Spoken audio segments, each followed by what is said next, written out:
بقول لك، ممكن اطلب منك خدمة واكون شاكر ليك؟ طبعا حبيبي، تحت امرك. اتفضل، والله المستعان. الامر لله. كنت عايزك بس تساعدني وتقضي لي الحاجة دي بس كده. اتفضل يا سيدي، حاجتك قضيت بإذن الله. بجد بجد مش عارف اشكرك ازاي.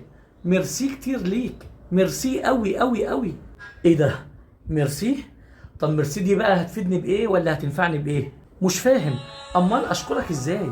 اولا ميرسي دي معناها شكرا، وانك بتكبر بخاطري، وبتدل على انك محترم وجميل وابن ناس، وبتفهم في الذوق والاصول. وده طبعا حلو وجميل في العلاقات والمعاملات بين الناس. لكن كل ده دنيا، وانا ما استفدتش حاجه بيه، ولا نفعتني بشيء، ولا انت كمان هتنفعك بشيء. انما لو عاوز تشكرني بجد وتكافئني، وانت كمان تستفيد معايا، لان في ملك من خلفي بيقول لك ولك بمثل ما قلت. فتدعي لي دعوه حلوه وتقول لي من قلبك جزاك الله خيرا. اي لا يعلم مقدار الدعوه دي الا الله، ولا يستطيع احد ان يجزيك بها خيرا الا الله. فبكده تكون دعيت لي بخير ما في الدنيا والاخره، وانا ارد عليك واقول لك وجزاك مثله وزياده. ده غير دعوه الملك اللي من خلف ليك. ولا ايه؟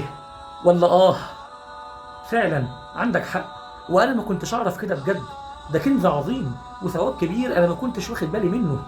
روح بجد، جزاك الله خيرا. ايوه كده. وانا ارد عليك واقول لك وجزاك مثله وزياده. شفت بقى احنا الاتنين استفدنا ازاي؟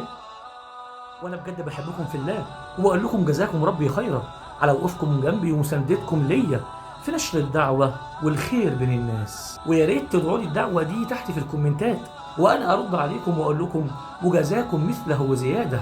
ده غير ان الملك من خلفي يقول لكم ولكم بمثل. كن جميلا.